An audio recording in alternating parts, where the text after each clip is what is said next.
When miking a snare drum, there's a couple of different techniques you can use. I'm partial to just miking the top of the snare drum, but I'll show you a technique that's used in miking both the top and the bottom of the drum.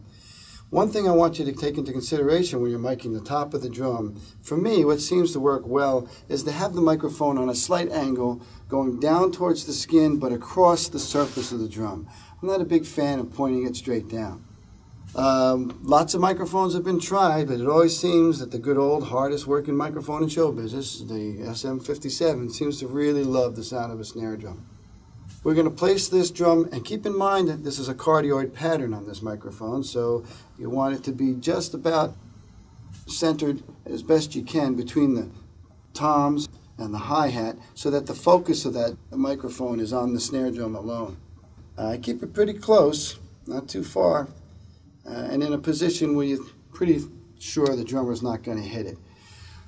Once you got your top mic in place, and sometimes when miking drums, you get sort of like putting a puzzle together. It's very difficult to get mics in just where you want them to be placed. It's a little tricky. It's easy for us right now because we've got a pretty open setup going on here. With the bottom microphone, again, we're using a 57. I'm going to try to get it a little bit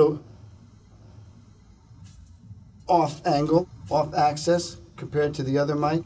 If these two mics were pointing directly at one another, we'd have more phase issues. Phase issues not too bad here, but always check the phase on an instrument when you're using more than one microphone. Sometimes you got to just jockey the placement of the mic a little bit, and as a last resort, of course, you can always use the phase reversal button on the console's input channel. So 2 microphones on the snare, top and bottom. This one's going to capture the attack of the sound, the stick hitting the drum. This gets with the resonant frequency and what's known as the snares at the bottom. Again, I prefer just miking the top, but some people like to use both microphones, the top and bottom. Snare drum.